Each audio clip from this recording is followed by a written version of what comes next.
पूरा एक थीसिस के जितने मराहिल हैं वो आप उनको गाइड करेंगे।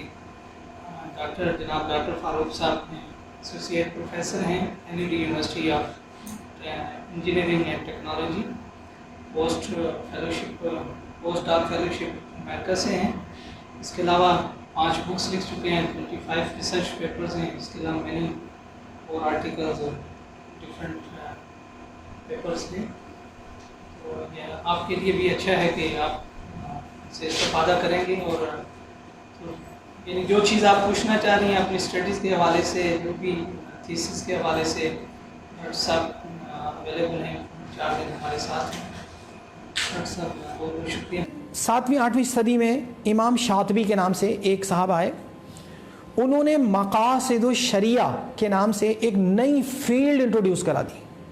अब उनके बाद से आज तक जितनी भी किताबें लिखी जाती हैं सब ये कहते हैं कि इमाम गज़ाली ने आइडिया दिया था, थोड़ा सा किया था, लेकिन इसको बाकायदा एक मुनज़्ज़म शक्ल में, मरबूत शक्ल में इमाम शातबी ने इसको डेवलप कर दिया उस आइडिया। और ये भी कहा कि ये वो उसकी अब्दुल्ला दराज ने उसका वो किया, उसकी एडिटिंग की किताब की। उसमें लिखा है शुरू में एक जगह कि ये एरिया अब तक लोगों की नज़रों से इग्नोर था।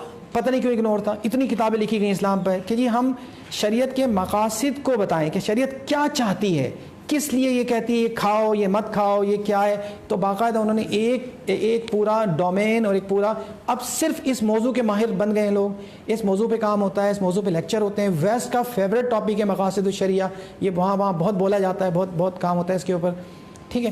तो क्या है, उन्होंने वो गैप ढूंढा उसमें से और उस पर काम शुरू किया। तो अब जो है क्या हो गया, वो उनको बहुत पजीराई मिली।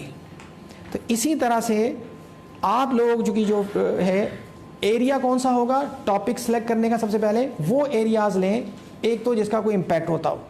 दूसरी बात है सोचें इसमें क्या गैप्स है। अच्छा, ये काम होता है ज़ीरक लोगों का, बहुत सीनियर लोगों का, लेकिन बड़े यंगस्टर हैं, वही बड़ी अच्छी अच्छी आइडियाज़ लेकर आ जाते हैं। देखिए आप डिस्कशन करेंगे लोगों से, अपने उस्तादों से पूछें, लोगों से मिले जुलें, तो आपको अच्छा इंट्यूशन का भी हमारे रिवाज है, उससे भी आपको आइडिया क्लिक हो जाते हैं कोई ना कोई। ये इतने भी अच्छी जो थ्योरीज़ होती हैं, नई नई इनोवेटिव आइडियाज़ होते हैं, ये मेहनत से नहीं मिलते। ये अल्लामा इकबाल को आपने देखा होगा कि वो अक्सर यूँ करके बैठ जाते हैं, तो वो सोते नहीं थे कोई, वो क्या करते थे, वो आइडियाज़ उनके ऊपर आते थे, वो डीप मेडिटेशन में जाते थे और उस वक्त जो है उनके ऊपर ख्यालात का इल्क़ा होता था। तो इस तरह जो भी लोग होते हैं, आप अक्सर बहुत सारे लोगों को देखेंगे वो इस तरह थोड़ा सा रिलैक्सेशन लेते हैं, वो इनवाइट करते हैं नेचर को कि आपके जहन में कोई आइडिया डालें। तो अच्छा ये है कि आप जब भी कोई काम शुरू करें तो ऐसा आइडिया लें, मेथड्स तो उसके बाद आएगा, कौन सा टूल अप्लाई करें, क्या करें।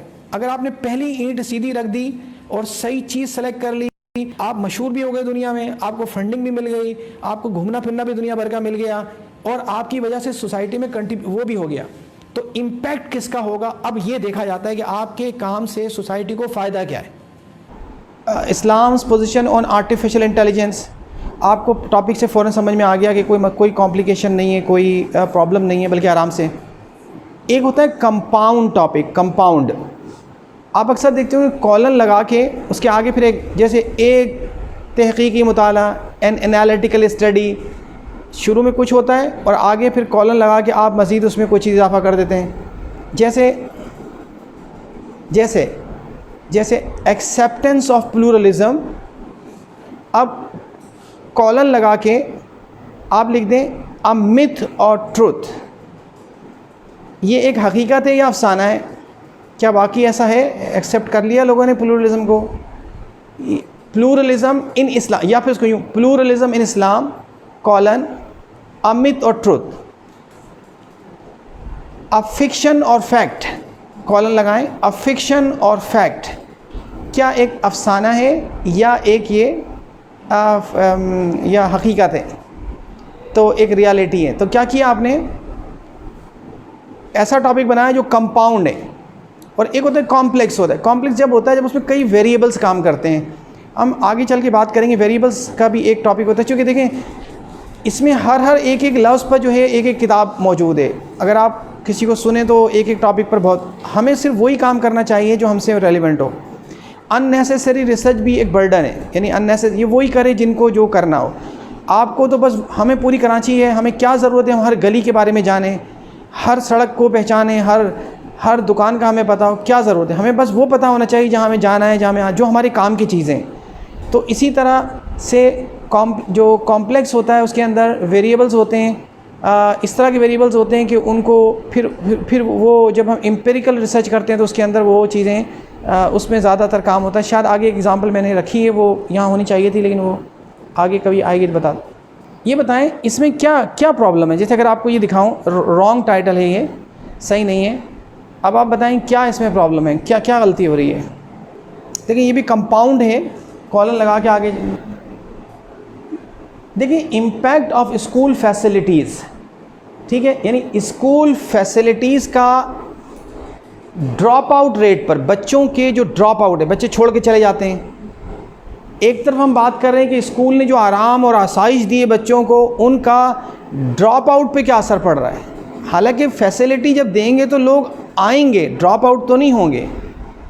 तो कैसे हो सकता है कि आप फैसिलिटीज़ दे रहे हो और ड्रॉप आउट पे उसका असर पड़ रहा हो? और को रिलेशन स्टडी, फिर क्या आप कहेंगे जी हम ड्रॉप आउट का और फैसिलिटीज़ का को रिलेशन तलाश कर रहे हैं कि इम्पैक्ट क्या पड़ रहा है, तो ये तो सही नहीं है बात। ये तो कई दफ़ा ऐसा होता है कि बस कहीं से कोई चीज़ हम कॉपी कट पेस्ट करते हैं और समझ के नहीं करते, तो ऐसी चीज़ें पिक कर लेते हैं कि जिनका कोई जो बिल्कुल एक दूसरे से कॉन्ट्राडिक्टरी होती हैं और हैं। ये उस वक्त होता है, ये अभी तो आपको बता दिया तो इसलिए लग रहा है, लेकिन अगर 50 अच्छे टॉपिक्स के अंदर से गुजरता हुआ चला जाए तो आपको पता भी नहीं चलेगा। बाद में कभी कोई क्रिटिकली देखेगा तो उसको लगेगा अरे हमने ये क्या अप्रूव कर दिया, ये क्या मैंने ले लिया टॉपिक जो अप्रूव। बाद में आप चेंज करवाते रहेंगे, जैसे जैसे कोई आपको मना करेगा वैसे वैसे आपको कोई टोकेगा। तो इसीलिए तो ज़रूरी है कि ये इस पर उसको देख लेना चाहिए। आज हम जो बात करेंगे ना, हम बेसिकली आज बात करेंगे रिसर्च क्वेश्चंस पे। रिसर्च क्वेश्चंस क्या होते हैं? हमारा असल जो आज है वो हम सिर्फ सारा बात जो है रिसर्च क्वेश्चन, जो बहुत मुश्किल होते हैं बनाने लेकिन बहुत ज़रूरी होते हैं। वो कैसे होते हैं रिसर्च क्वेश्चंस, उसको हम अभी सीखते हैं थोड़ी सी देर में। पाकिस्तान को अगर डेमोक्रेटिक कर दिया जाए तो क्या वही फ़ायदे हासिल होंगे जो वेस्ट को हासिल हो रहे हैं कि वहाँ बड़ी ट्रांसपेरेंसी है, इक्वल अपॉर्चुनिटीज़ ऑन मेरिट है, प्रोटेक्शन ऑफ ह्यूमन राइट्स है, प्रोटेक्शन ऑफ वीमेन राइट्स है, हमसे बेहतर है। यानी 100% तो नहीं कोई भी चीज़, लेकिन अगर हम अपने से कंपेयर करें तो which form of government is better, parliamentarian और presidential form of government is better? वहाँ हमारे पास पार्लियामेंटेरियन फॉर्म ऑफ गवर्नमेंट है। अगर प्रेसिडेंशियल फॉर्म ऑफ गवर्नमेंट करें तो वो लें तो कितने फ़ायदे होंगे? आप उस पर कोई लिखना चाहें, लोगों ने लिख दिया है बहुत सारा, अब आप कोई और चीज़ देखें नहीं। इसी तरह से जो भी काम करें जब आप कोई चीज़ पिक करें कहीं से भी तो जस्टिफिकेशन ज़रूरी है, क्योंकि कल्चरल डिफरेंसेस हैं। एक टॉपिक, एक चीज़ एक कल्चर में एक्सेप्टेबल है, लेकिन वही चीज़ दूसरे कल्चर में तो एज इट इज़ कॉपी नहीं करें। डिफरेंट बिलीफ सिस्टम्स हैं और डिफरेंट वैल्यूज़ हैं और लीगल सिस्टम तो स्ट्रक्चर डिफरेंट है। कई चीज़ें उनके बाहर के, मसलन कोई कहे मैं LGBT पे काम करना चाहता हूँ तो हमारे यहाँ कोई इजाज़त नहीं देगा उसको, ठीक। उनके राइट्स पे काम करना चाहता हूँ, अगर कोई पाकिस्तान में कहे कि हम उन पे, तो कोई यहाँ किसी इस्लामिक यूनिवर्सिटी में तो कभी भी इजाज़त नहीं मिलेगी कि उनके, ऐसे ही है ना। लेकिन बाहर मना करें तो जुर्म है ये, चूँकि उनको पूरे प्रोटेक्शन हासिल है। तो इसी तरह से क्या है, वो चीज़ें कई जो उनके मुख्तलिफ़ कॉन्टेक्स्ट में डिफरेंट हैं। इंडिया में शायद वेजिटेरियंस पे काम करें तो अच्छा है, लेकिन आप कहेंगे गाय ज़िबा करने के हवाले से कोई प्रोडक्ट बना के रिसर्च करें तो वो आपके लिए एक्सेप्टेबल नहीं होगी। वहाँ पे लोग आपको नहीं चलने देंगे वहाँ पर कि ये तो उनकी वैल्यूज़ के। तो जो काम जहाँ के लिए हो, जो इन्वायरमेंट हो, उसका वो देखना भी ज़रूरी है। सिर्फ एज़ इट इज़ उठा के ना ले आएँ वहाँ से। कई चीज़ें लोग करते हैं कि भी, कल भी मुझसे चंद दिन पहले मैं यूनिवर्सिटी गया था तो वहाँ मुझे किसी ने कहा जी मैं यहाँ फ़लाँ काम करना चाहता हूँ। मैंने कहा यहाँ थोड़ा मुश्किल होगा इस पे काम करना, लेकिन वहाँ कॉमन है।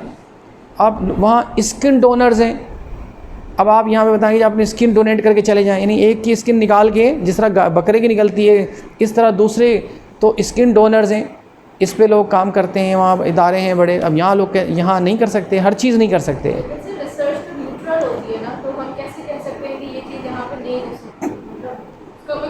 नहीं होता है, लेकिन जो भी काम होता है या जो भी, वो वहाँ की वैल्यूज़ से और क़ानून से कॉन्ट्रडिक्टरी नहीं होना चाहिए।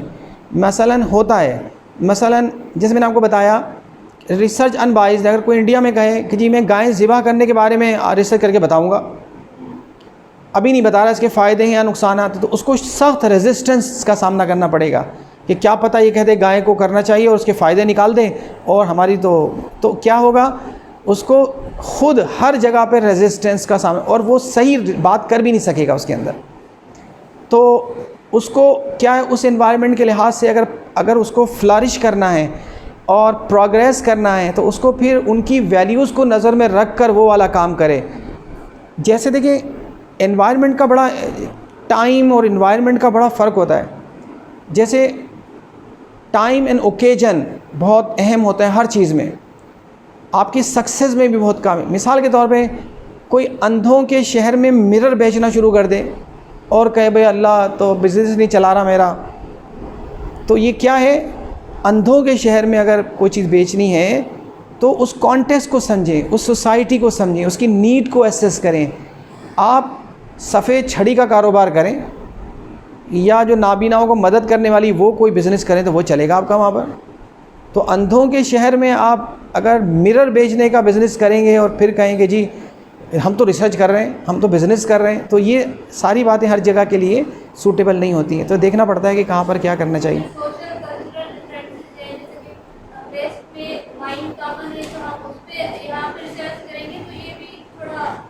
हाँ, अगर आप करेंगे तो आप ख़म्र के नुकसानात बताएंगे, यानी अगर आपका एंगल ये होगा कि आप बताएंगे जी उसके इस्लाम ने मना किया है, इसलिए मना किया है कि उससे ये नुकसान होते हैं, अगर इस तरह का कोई टॉपिक लिया तो आपको लोग करने देंगे।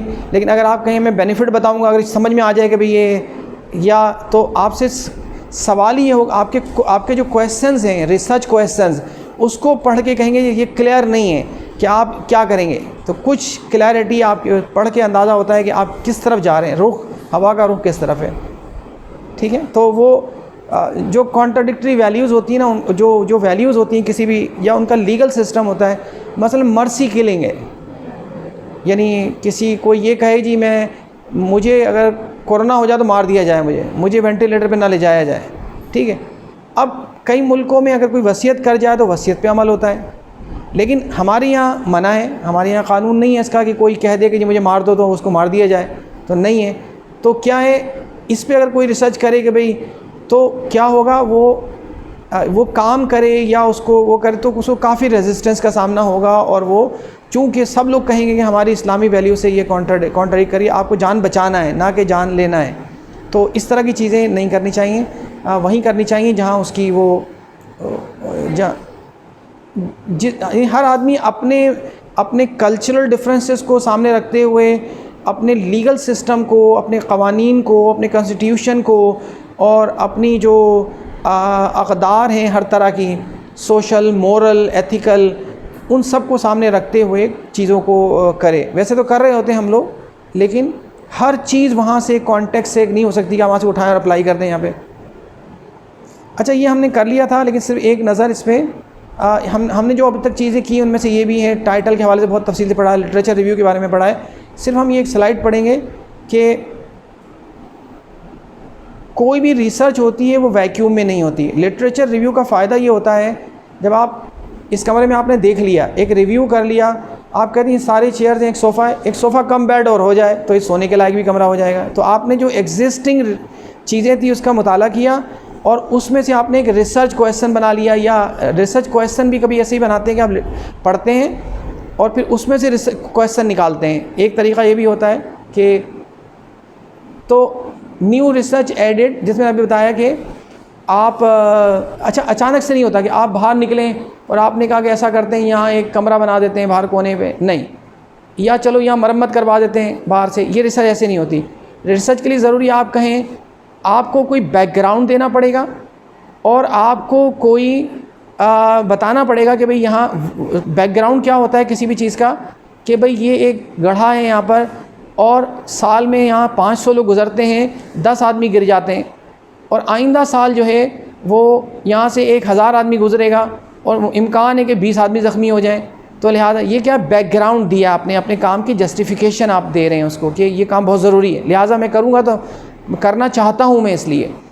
अच्छा, फिर आप देखते हैं लिटरेचर रिव्यू अभी बताता है अब तक किसी ने भी इसकी निशानदही नहीं की यहाँ एक गड्ढा है, पूरा इलाका बना दिया, लेकिन यहाँ जहाँ सबसे ज़्यादा कैजुअल्टीज़ हो रही हैं, इंजरीज़ हो रही हैं, लोग ज़ख्मी, इस पर अब तक किसी ने कोई तवज्जो नहीं दी।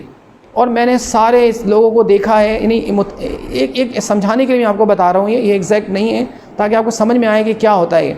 तो फिर क्या होता है, उसमें से आप निकालते हैं कि ये जगह रह गई है, इस पर किसी ने अब तक तवज्जो नहीं दी, उस पर आप फिर काम शुरू करते हैं। वो इसका मतलब इसको रिसर्च के ज़बान में कहेंगे आपने गैप आइडेंटिफाई कर लिया, ढूंढ ली जगह। इसके बाद है know the literature in your area so that you don't री इन्वेंट द व्हील। आपको शौक़ हुआ कि चलो मैं एमए तो हूँ, चलो पीएचडी कर लूँ, एमफिल भी हो गया है, और आपने पहिया बनाना शुरू कर दिया, ठीक है, तो ये तो पहले से बना हुआ है। तो आपको पता होना चाहिए कि कौन सी, पता जब चलेगा जब आप सर्वे करेंगे। ये लिटरेचर रिव्यू है कि ऐसा ना हो कोई बनी हुई चीज़ है, कोई काम किया हुआ है, आप दोबारा से कर डालेंगे। तो you can not recreate the history, you can not recreate the history. और तो ये देखना चाहिए कि इस वक्त क्या, अच्छा एक काम और भी होता है, आप कहेंगे बुधा तो क़ब्ल मसीह के हैं, लिहाजा मैं कहाँ से लाऊं नया लिटरेचर उस पर। ये थोड़ी करेंगे बुधा ने आज आके क्या बात कही है, बल्कि मतलब है कि जो काम बुधा पे आज आप कर रहे हैं वो क्या बुधा पर पूरी दुनिया में ऐसा तो नहीं, इस पहलू पर ऑलरेडी लोगों ने काम कर लिया हो, तो आप भी का काम रेपिटेशन होगा। Repetition should be avoided, repeat ना करें आप ये। तो इसी तरह इस्लाम 1400 साल पहले कोई काम है, तो हम ये कह रहे हैं गुज़िश्ता 4-5 साल में या अभी इस पर पुराना ज़माने के हवाले से उसके उस पहलू पर अभी गुज़िश्ता चंद सालों में कोई काम आपकी नज़र आप देख लें। ऐसा तो नहीं कि आपका काम ये एक तरह से रेपिटेशन हो, ये होता है इसका फ़ायदा, बजाय बाद में पछताने के जी ये तो व्हील बना हुआ था, मैंने वही चीज़ बना ली दोबारा से। इसी तरह what are we adding to existing knowledge, पहले से है चीज़ मौजूद है, हम इसमें ये वाला इजाफा कर रहे हैं, इतना आने वाले और इजाफा करेंगे इसके ऊपर, ठीक है। अच्छा, अब तीसरा आज का ये था हमारा कि should I start by reviewing the literature, क्या हमें काम जब शुरू करें तो लिटरेचर रिव्यू से हमें आगाज़ करना चाहिए अपना, या और start reading until I have a research question. Research question हम पढ़ेंगे अभी, तो हमें क्या करना चाहिए पहले और कहाँ से अपना काम जो है वो शुरू करना चाहिए। दोनों तरीके ठीक हैं, इसका कोई हार्ड एंड फास्ट रूल नहीं होता। एक तो ये होता है कि आपने रीडिंग की भी बहुत सारी, आपको पता चल गया भाई इस बात पे किसी ने काम नहीं किया, ठीक है, उसको नज़र में रखकर आपने कुछ सवाल बना लिए जहन में, क्यों नहीं हुआ, ये होगा तो शायद कोई फ़ायदा ही ना हो उसका, तो क्या इसका कोई फ़ायदा नहीं है जो लोगों ने अब तक इस पर तवज्जो नहीं दी, अगर पता चल जाए वाला पहलू तो इससे क्या क्या बेनिफिट हासिल हो जाएंगे। तो आप क्या करते हैं, या तो पढ़ने के बाद आपके जहन में कुछ सवालात आते हैं उस पहलू से मुताल्लिक जो अब तक नज़रअंदाज था। दूसरा तरीका ये होता है कि आपके जहन में बचपन से ही कोई ख्वाब है, ख्याल है, कोई सोच है आपकी, ठीक है, कि मैं ऐसा करूँगा, और आपको पता है कि पहले से ही आपकी स्टडी है कि आपको पता है कि इस तरह कोई भी चीज़ आपकी नज़र से नहीं गुजरी। एमफिल तो आप आज हुए हैं, लेकिन आपका फैमिली बैकग्राउंड है, उस काम में आपके आबा व अजदाद काम करते चले आए, आपको पता है ये चीज़ तो बनी ही नहीं, अब तक लोगों ने इसके काम ही नहीं किया। तो क्या होता है कि ये भी ठीक है कि आप डायरेक्ट रिसर्च क्वेश्चन से शुरू करें, यानी आपको पता है आप प्रैक्टिशनर हैं पहले से ही, दोनों बातें ठीक हैं। इसकी मिसाल जैसे यूँ है कि आप किसी दुकान पे जाएं, शॉपिंग मॉल में जाएं, आपको कोई किताब ख़रीदनी हो, एक तो ये है कि आपके जहन में किताब का नाम हो पहले से, तो आप जब जाएंगे तो आपकी नज़र सिर्फ उस किताब को तलाश करेगी, वो मिल जाएगी, ठीक है। एक क्वेश्चन आपके माइंड में है और वो आपने उसको, वो जो चीज़ माइंड में है उसको तलाश। दूसरा ये है, आप कहें आपके दिमाग में कुछ नहीं है, आप कहें मैं एक लाइब्रेरी में चली जाती हूँ, देखती हूँ कोई अच्छी चीज़ मिली तो वो भी मैं अपने उस पर ही कर लूँगी पीएचडी, तो क्या है, आप ब्लैंक हैं और वहाँ जाके आप चीज़ों को तलाश करते हैं। तो इसी तरह ये भी हो सकता है कि आप लिटरेचर पढ़ें और ढूंढें अपने काम की कोई चीज़। दूसरा ये है कि आप पहले से माइंड बना लें, कोई दिमाग में कोई रिसर्च ऐसा टॉपिक, ऐसा एरिया बना लें, फिर उसको नज़र में रख कर आपको बहुत सारी चीज़ें पता भी होंगी पहले से अपने फैमिली बैकग्राउंड की वजह से या किसी वजह से, फिर आप उसको जहन में रखते हुए फिर आप जो है चीज़ों को तलाश करें और उस पर क्वेश्चन बनाएं कि क्या क्या क्वेश्चन इस पे हो सकते हैं, ठीक है, क्या क्या मैं इसकी अहमियत जतलाने के लिए कैसे कैसे क्वेश्चन। अच्छा, चीज़ें बड़ी इंटरलिंक्ड होती हैं एक दूसरे के साथ, जैसे बैकग्राउंड को देखकर आप आगे बढ़ेंगे, फिर हर चीज़ दूसरे से जो है वो लिंक करती है, यानी कनेक्टिंग द डॉट्स होते हैं ये। लेकिन हम अगर यूँ भी करें कि एक एक बात को पढ़ लें, बाद में डॉट को कनेक्ट करते चले जाएं, वो भी ठीक है, ठीक है। तो ये एक और हम देखें पूरी जो, अगर आप कोई रिसर्च पढ़ना चाहे तो पूरी ज़िंदगी, रिसर्चर जो होते हैं, जो लोग काम करते हैं, वो पूरी ज़िंदगी लगा देते हैं, फिर भी पूरी रिसर्च पूरी नहीं होती। एक छोटे छोटे टॉपिक पर इतनी किताबें, इतना मटेरियल, इतनी वीडियोस आपको मिल जाएंगे। तो जी, तो बस ये है कि आप जो है वो यही कोशिश करें कि जो आपके काम की चीज़ है उस पे फोकस करें और काम शुरू करें अपना। आपको यही चीज़ ज़रूरत है कि टॉपिक कैसे लेते हैं, बैकग्राउंड क्या होता है, लिटरेचर रिव्यू क्यों करना चाहिए हमें, उसका क्या। अब रिसर्च क्वेश्चंस वो क्या होते हैं, मैं आपको अभी कुछ प्रैक्टिकल एग्जांपल देता हूँ इसमें से। देखिए, it defines what the research study hopes to learn, यानी आप क्या सीखें, क्या उम्मीदें वाबस्ता हैं आपकी इससे, ठीक है। तो ये वो बताती है रिसर्च क्वेश्चंस कि अगर आप इसको क्वेश्चन का जवाब देंगे तो आपकी रिसर्च उसके सामने आ जाएगी। इसका जो जवाब है वो मेरी रिसर्च है। इस सवाल को एक्सप्लोर करना, इसका जवाब तलाश करना, इसका और इसको दरियाफ्त करना, ये मेरी रिसर्च है। तो आप ऐसे सवाल उसके अंदर डालते हैं कि आदमी जो है वो को समझ आ जाता है, अच्छी तरह से काफ़ी हद तक समझ में आ जाता है, और आपका पूरा थीसिस, पूरा काम जो उसके इर्द गिर्द घूमता है। अच्छा, आप सोच रहे होंगे कि इसकी क्या, आपने नहीं, कई लोगों ने नहीं सुना होगा ये रिसर्च क्वेश्चन का लफ्ज़ की क्या ज़रूरत है। आप अपना कोई आर्टिकल किसी को भी भेजें, बाहर मुल्क भेजें, पाकिस्तान में भेजें आजकल, तो वो ये सवाल करेगा आपसे कि इसमें जो चीज़ कमी है, जो चीज़ अभी कम, वो ये है कि इसमें रिसर्च क्वेश्चंस नहीं है, उसको ऐड करें। जहाँ वो आपसे कहेगा लिटरेचर रिव्यू नहीं है, वहाँ ये भी कहेगा कि क्वेश्चंस, इसमें रिसर्च क्वेश्चंस नहीं है इसके अंदर, आपको वापस करेगा। यानी जो भी ऐसा शख्स है जो बाकायदा प्रोफेशनल अंदाज में चीज़ों को देखता है, वो 99% जो है आपको ये कहेगा कि इसमें रिसर्च क्वेश्चंस डालें, बार बार भेजेगा आपको।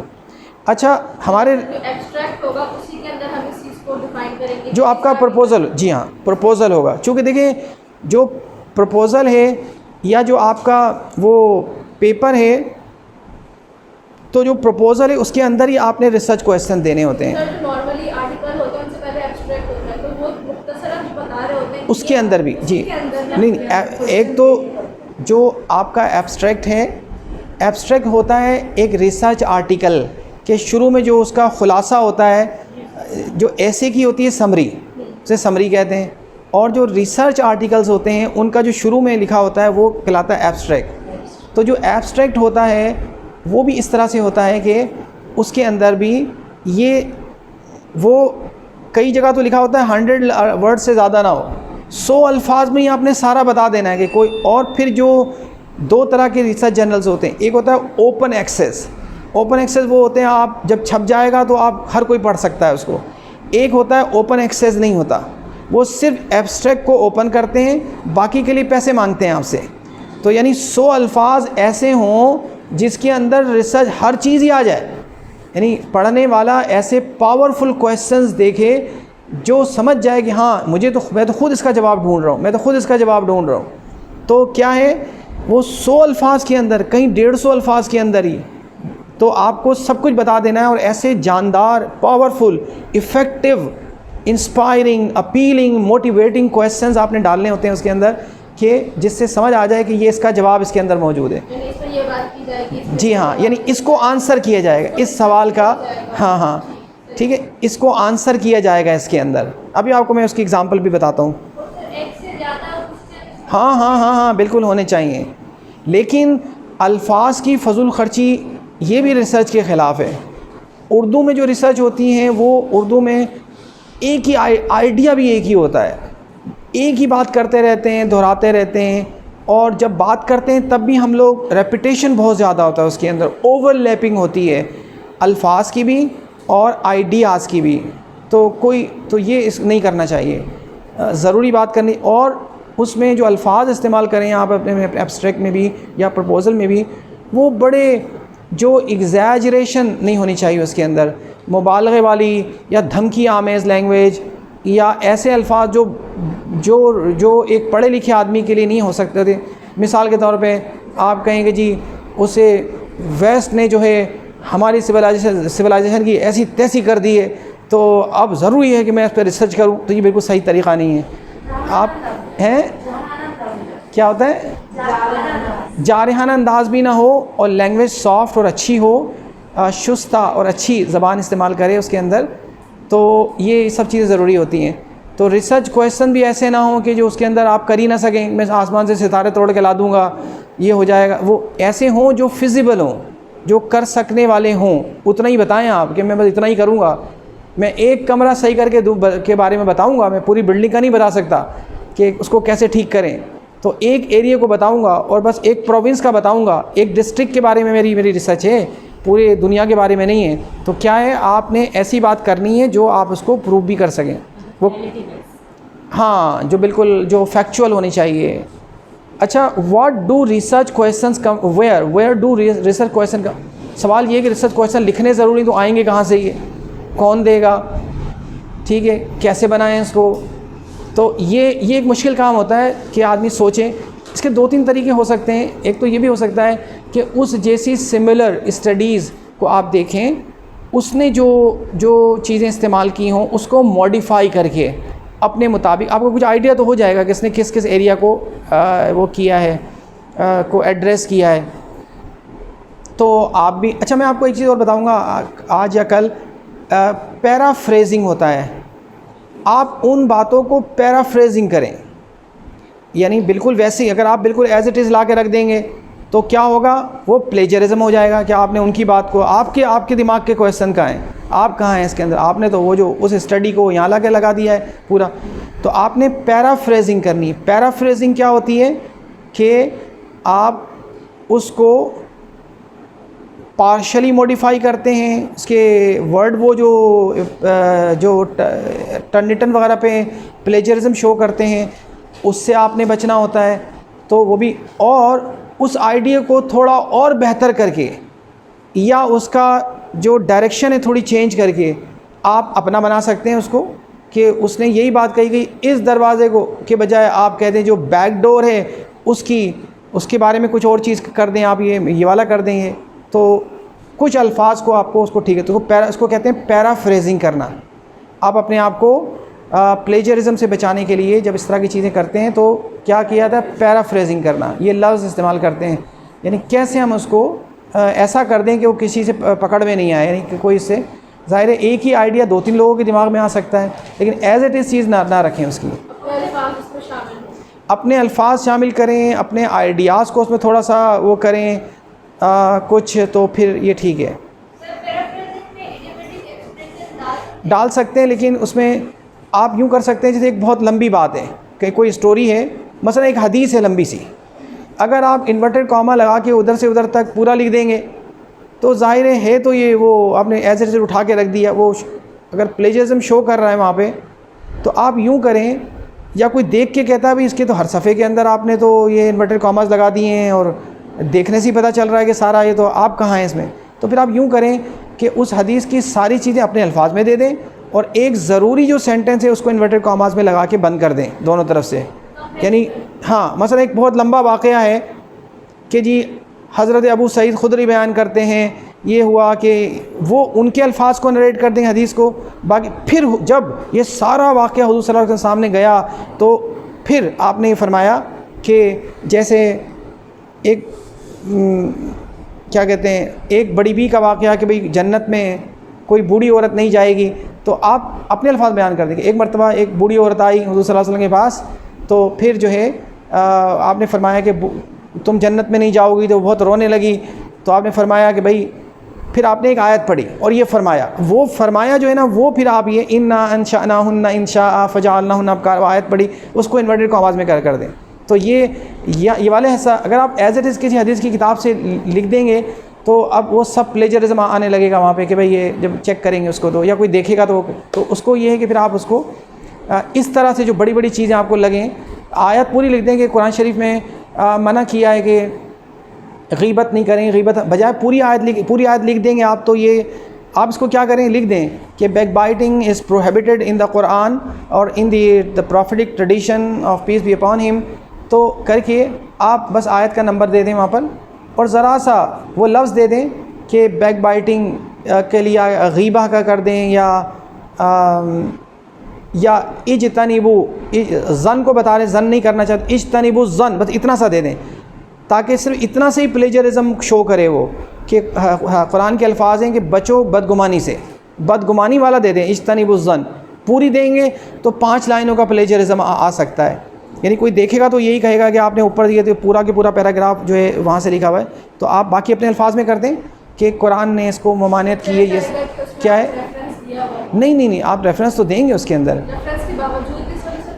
देखें, दो चीज़ें, अगर आप इन्वर्टेड कॉमास में कोई चीज़ देते हैं तो वो प्लेजरिज्म, उसको प्लेजरिज्म नहीं कहते हैं, क्योंकि आपने, लेकिन इसके बावजूद भी अगर आप ये देखें कि आपने तो पूरे सफ़े पे इन्वर्टेड कॉमास लगाए हुए हैं, तो जो भी आदमी एक्सपर्ट होता है वो जैसे ही खोलेगा उसको तो वो कहेगा भाई ये क्या किया आपने तो इन्वर्टेड कॉमास ही हर जगह लगा दिए हैं इसके अंदर, तो क्या उसको फ़ौरन समझ में आ जाएगी, वो पेज खोलते ही कहेगा इसको ठीक करके लेकर आए।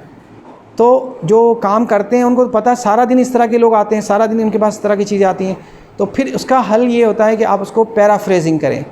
पैराफ्रेजिंग ये है कि आप, ताकि मैनुअल भी अगर कोई जो उसको देखे तो उसको जैसे मैं अगर अपनी रिसर्च पर काम कर रही हूँ और मैं ये कर रही हूँ कि जैसे आप सल्लल्लाहु अलैहि वसल्लम को मिल्लत इब्राहिमी के इत्तिबा का हुक्म दिया, अब इसमें बहुत सारी कुरान की आयत हैं, अब मैं 5-6 आयत लिखूँगी तो फिर उसका तर्जमा भी ये सब वो वहाँ वो पकड़ लेगा उसको, जो टर्न जो है। सर अगर मैं उन्हीं आयत का मफ़हूम लिख के आगे आयत नंबर डालूँ या मैं आखिर में रेफरेंस, नहीं, क्या चीज़ बेहतर रहती है? मैं बीच में लिखते हैं, कुरान करीम में मुताद्दिद जगह पर कुरान करीम लिखा, आपने ब्रैकेट बनाया उसके सामने और आगे लिख दिया कुरान अल हुजुरात का नंबर डाला जो नंबर है, और उसके आगे सुने फिर कॉमा लगाया, फिर दूसरी सूरत का नंबर डाला, फिर कॉलन लगाया, फिर आयत का नंबर लिखा, फिर कॉमा लगाया। इस तरह से मैं आपको अभी दिखाता हूँ। अगर ये मैं अभी आर्टिकल आपको दिखाता हूँ। इस सूरत में आखिर में हमें रेफरेंस देने की शायद ज़रूरत नहीं पड़ेगी। अगर आपने उसी जगह मेंशन कर दिया है तो फिर आपको बाद में देने की ज़रूरत नहीं है, वो रेपिटेशन है। फिर एक लाइन पे बता दें कि इन आयत का मफ़हूम ये। लोग रेफरेंस को ज़्यादा करने के लिए फिर ये कर रहे होते हैं कि जी वो आयतों के ढेर लगा देते हैं ताकि आखिर में लगे कि हाँ बड़ी लंबी फहरिस्त है उसकी, है। हालांकि कोई ज़रूरत नहीं है। असल तो बात को आपने पहुंचाना है तो वहीं पर ही लिख दें। बल्कि अब तो हदीस का भी यही है कि आप लिख दें हदीस का नंबर, चूँकि हदीस के नंबर में बड़ी एक्यूरेसी आ गई है। जब जी आप नंबर डाल देते हैं, आप लिखें अल तिरमिज़ी, जो APA स्टाइल होता है, जो APA स्टाइल जो इसका साइटेशन का स्टाइल है, ये जो हमारी सोशल साइंस की रिसर्च होती है ज़्यादातर हम लोग APA करते हैं। अमेरिकन साइकोलॉजिकल एसोसिएशन ने ये 6th एडिशन हम लोग उसको इस्तेमाल करते हैं आजकल।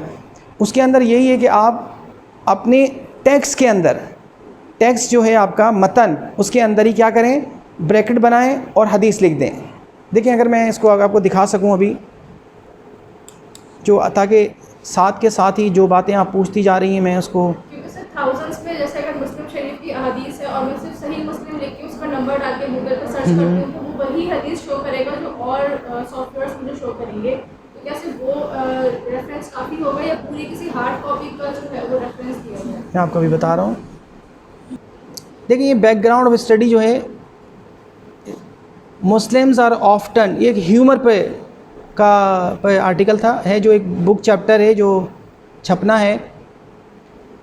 बैकग्राउंड क्या होता है, पस मंज़र। हाँ ये यानी इसकी जस्टिफिकेशन ये चूँकि नज़र आ गया मुझे तो इसके बता के फिर आपका बात बताता हूँ मैं। Muslims are often portrayed as people who can not take a joke. अब सवाल क्या किया है, power, does Islam have a sense of humour, यानी ये क्वेश्चन, ये बैकग्राउंड है। क्या इस्लाम, ज़्यादातर ऐसा समझा जाता है कि कोई खुश्क और ड्राई और रिजिड किस्म के लोग होते हैं ये लोग। तो सवाल क्या है इसका बैकग्राउंड में, यानी समझा ये जाता है और अब सवाल कर दिया यहाँ पे कि क्या इस्लाम में कोई ऐसी गुंजाइश है, और and why was humour made permissible in sharia, क्यों इस्लाम तो एक बड़ा संजीदा मज़हब है, इसमें ह्यूमर और मज़ाह को क्यों कोई जगह दी गई है ना। अगर ये तो इस तरह की चीज़ें, इससे ये जो सवाल जो हम बात कर रहे थे अभी, और आपने जो अभी पूछा है कि हम कैसे लिखें, मैं आपको वो बता रहा हूँ, एक जगह आया कहीं। अब ये देखें, इसमें सच एज़ न्यूमेरस हदीस सच एज़ जामे अत-तिरमिज़ी चैप्टर 57, ये चलें इसको मैं और बेहतर, वो शायद ये करेक्शन से रह गया है, इसको छोटा लिखते हैं, ये बड़ा है जो कि अभी इसमें रिवीजन रिक्वायर्ड है। जैसे ये कुरान का देखें आप, ये आपको यहाँ कुरान की आयत नज़र आ रही होंगी, there are at least 9 references to laughter in Quran, यानी 9 जगह पे इसका जिक्र आया है। हाँ बिल्कुल ले सकती हैं। तो क्या है, मैंने एक तो तरीका था कि मैं 9 आयतें लिख दूँ, अरबी लिखूँ, फिर तर्जुमे लिखूँ, और फिर इन्वर्टेड कॉमास में लगाऊँ, वो करने के बजाय ये सारी जगह यहीं पर दे दी है। तो क्या हुआ इसका क्या नहीं, उनके लिए तो इजी हो गया। दूसरा, लिखने वाले जो होते हैं हमारे पाकिस्तानी, वो कहते, उनके लिए प्रॉब्लम होता है, वो कहते हैं इससे तो 8 सफ़े हम भर सकते हैं, हर सफ़े में खुला करके लिखेंगे आयत और हदीस, और तो इतने अगर एक ही लाइन में लिख दें सारी बात तो फिर करेंगे क्या, फिर रिसर्च का कैसे होगी। तो ये इस तरह से, और इसी तरह से हदीस, जहाँ का ताल्लुक़ है हदीस का, वो आपको अभी दिखा सकूँ आपको, तो जो APA स्टाइल होता है उसमें ये देखें, ऊपर एक आपको किताब का नाम नज़र नीचे देख नज़र आ रहा है, अबू ईसा अत-तिरमिज़ी हदीस, और ये 2013 इसलिए कि ये नहीं हाँ, ये एडिशन का नाम है, ये एडिशन है, यानी इसकी जो APA स्टाइल की रिक्वायरमेंट होती है कि आप बस उसका जो ईयर ऑफ पब्लिकेशन है वो लिख दें उस पर। ये लिखा नहीं, जो APA स्टाइल होता है ना, उसमें जो टेक्स्ट होता है, टेक्स्ट, उसमें बस ये 3 चीज़ें लिखते हैं, और राइटर का पूरा नाम नहीं लिखते, सिर्फ उसका जो लास्ट नेम होता है। जैसे इमाम राग़िब अस्फ़हानी, तो आप पूरा नहीं लिखेंगे, इमाम अल-ग़ज़ाली मोहम्मद बिन मोहम्मद अल-ग़ज़ाली नहीं लिखेंगे, अल-ग़ज़ाली, और उसका ये एक स्टैंडर्ड फॉर्मेट है, और बग़ैर कोई कॉमा लगाए हुए, यहाँ फुल स्टॉप भी नहीं लगाएंगे आप, बस जैसे लिखा हुआ है 2013 और हदीस नंबर 237, ये आ गया बस। अभी कोई ढूंढना चाहे, अभी गूगल करे, 237 निकाले, उसको ये हदीस मिल जाएगी, टेक्स्ट के अंदर ही दे दिया है। हाँ, हम लोग टेक्स्ट में नहीं देते, बल्कि नीचे लिखते हैं, नंबर 1 लिखेंगे और नीचे उसके पूरे, वो हमारे यहाँ का देसी तरीक़ा है। लेकिन ये जो स्टैंडर्ड तरीके हैं, जो APA स्टाइल होता है लिखने का, उसके अंदर ऐसे होता है, और यानी ताकि फ़ौरन ही आपको जो है, अच्छा जो नीचे लिखा हुआ आपको नज़र आ रहा है, इसको कहते हैं फुट नोट, एक होते हैं एंड नोट, जो सबसे आखिर में होते हैं, पूरा लिखने के बाद उसको कहते हैं एंड नोट, ये होते हैं फुट नोट। ठीक, तो यहाँ पर बस जैसे एक दफ़ा तो आप पहली मर्तबा जहाँ तिरमिज़ी का नाम आए वहाँ आप नंबर 1 डाल के पूरा लिख दें। अब इसी सफ़े में 10 दफ़ा आ रहा है, तो अब आप क्या करें, नीचे कुछ ना लिखें, नंबर 2, 3, 4, 5 ना करें, बल्कि आपने एक दफ़ा दे दिया ना, अब जितनी दफ़ा भी इस पेज के अंदर हदीसें आ रही हों या आगे भी आ रही हों, तो सिर्फ इतना ही दे दें, अत-तिरमिज़ी, क्योंकि आप एक दफ़ा बता चुके हैं, कोई नंबर नहीं लगाएं। हमारा स्टाइल ये है, जो लोकल स्टाइल है, उसके अंदर जितनी दफ़ा भी कुरान की आयत आएगी, हम जैसे ये अभी दिखाई थी आपको ऊपर, तो उसमें आपने 8 दफ़ा तो कुरान शरीफ की 9 दफ़ा वो लिखनी है लाइन से, फिर जितनी दफ़ा तिरमिज़ी आई है वो आपने सारा लिख देना लंबा करके। तो इस तरह से नंबर 1, 2, 3, 4, लेकिन वो APA स्टाइल नहीं है, वो बस एक समझ लें कि हमारे यहाँ आम तरीक़ा है एक थर्ड वर्ल्ड कंट्री का, जो हम लोग एक दूसरे को बस चला लेते हैं एक दूसरे में कि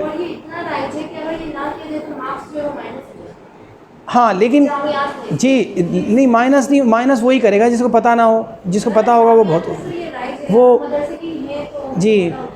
बस वो सर अगर हदीस मुस्लिम आपने आपका सवाल यही था ना? सर यही था। अच्छा चलें।